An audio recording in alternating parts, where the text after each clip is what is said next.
चौधरी मामन खान। 56। जी मंत्री जी। अध्यक्ष महोदय, माननीय मामन खान जी ने सवाल किया, 5 सवाल है इसके, तो जो उत्तर जो है वो सदन के पटल पर मौजूद है। अध्यक्ष महोदय, आपके माध्यम से मैं मंत्री ने मेरे को जो जवाब दिया है, मैंने पूछा है कि जो सैंपल करते हैं, एक बहुत अहम मुद्दा है जो मेवात के कम से कम 18 लाख आदमियों से जुड़ा हुआ है। तो उस ग्राउंड वाटर की जो सैंपलिंग होती है, क्या उस पर मॉनिटरिंग होती है? तो इन्हें कहते हैं होती है। एक कहते हैं कि जीरो लिक्विड डिस्चार्ज, कोई ऐसी एक होता है जीरो लीटर डिस्चार्ज, क्या वो प्लांट यहाँ लगाया जा सकता है? इन्होंने कह दिया यहाँ इम्प्लीमेंट नहीं होता। क्या ये सच है कि जो वहाँ आसपास के किसानों की जो फसलें हैं वो सरसों वो इनके ब्लड खून से भरी हुई है? इन्होंने कह दिया हमने सारे अफसर भेज के देख लिए, वहाँ कुछ नहीं है। वे एक और पूछा सेनेटर हाउस में, आप सर सबका तो पूछ रहा हूँ, बता तो सप्लीमेंट्री जब पूछो जब ये पूरे हो जाएंगे सर, तभी पूछोगे सर। वो तो सबने पढ़ लिया। इन्होंने कहाँ पढ़ा सर? किसी ने भी।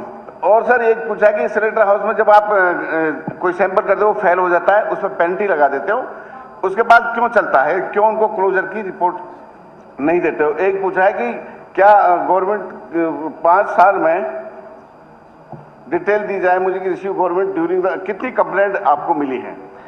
मैं आपके माध्यम से मंत्री जी से ये भी कहना चाहता हूं कि जब पिछली बार मैंने क्वेश्चन लगाया था तो उस टाइम इन्होंने 7 की CTO दी थी, कंसेंट टू ऑपरेट, 7 चलेंगे। अब चल 5 की और दे दी। 2 किलोमीटर में मांडीखेड़ा के आसपास 8 बूचड़खाने हैं सर। हमारा मेवात का भविष्य खतरे में चला गया। ना तो कोई बिल्डर आता, ना कोई प्लॉट काटने के लिए आता। सर इन बूचड़खानों ने हम बर्बाद करके रख दिए हैं। मेरी मंत्री से ये पूछता हूं कि आपने कहा है कि सैंपल एक आपका यूनाइटेड फार्म प्रोडक्ट कहते हैं कि विद इन लिमिट है उसकी, 27 लोगों को हमने सैंपल लिया था। सर ये रिपोर्ट तो आप ही की है ना, मेरी तो नहीं है रिपोर्ट, ये फेल है रिपोर्ट जो आपने विद इन लिमिट है। सर मैं बताता हूँ, 290 सप्लीमेंट्री स्पेसिफिक पूछे ना ताकि वो जवाब दे सके। और सर इन सैंपलों के फेल होने से क्या क्या परेशानी होती है? टाइफाइड, हेजा, हेपेटाइटिस, गैस्ट्रोराइटिस, जोनोटिक, ऐसी प्रॉब्लम होती है। BOD और COD और TDS। सरकार इस पे गंभीर क्यों नहीं है?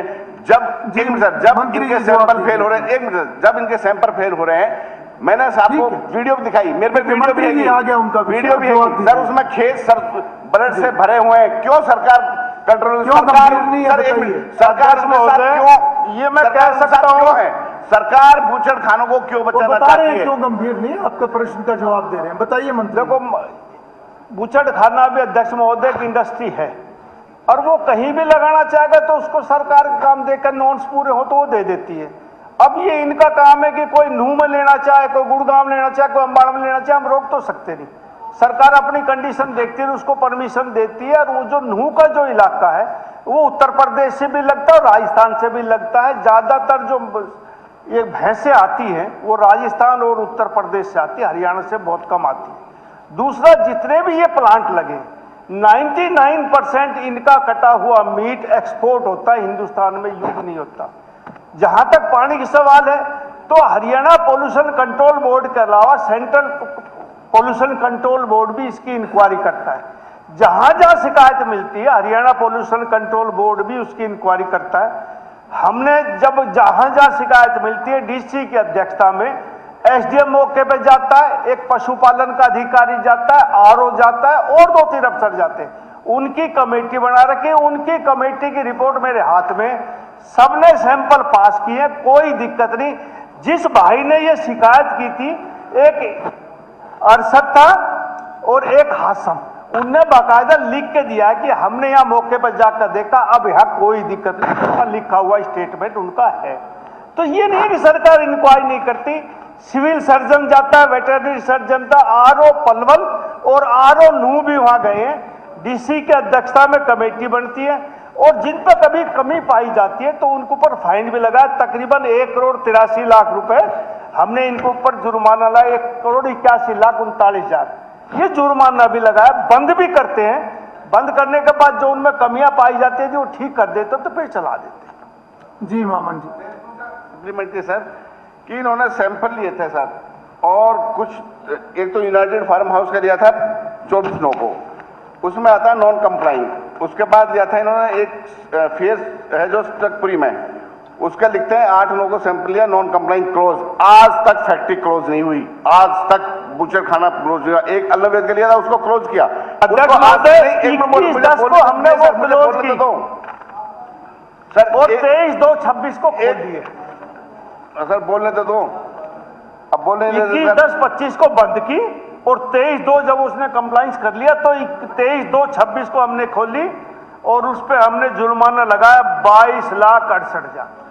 हमें सर पैसे से मतलब नहीं है, हमें अपने स्वास्थ्य का ध्यान रखना सर। तो परमानेंट तो अध्यक्ष महोदय जो इंडस्ट्री उसको बंद नहीं कर सकते, जो बोलने नहीं देते सर, मुझे बोलने नहीं देते सर, पड़ता है। चलिए। मुझे बोलने नहीं देते सर।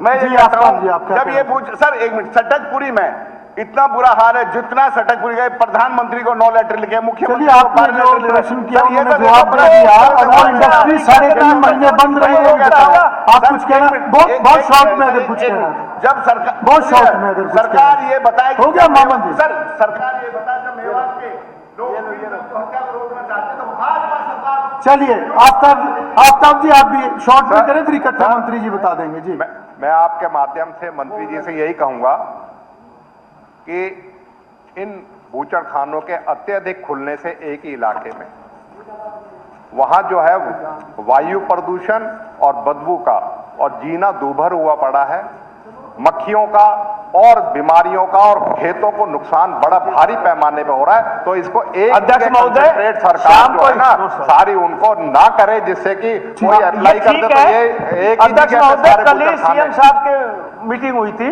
और सीएम साहब ने भी ये कहा कि भाई इसके ऊपर गौर करो।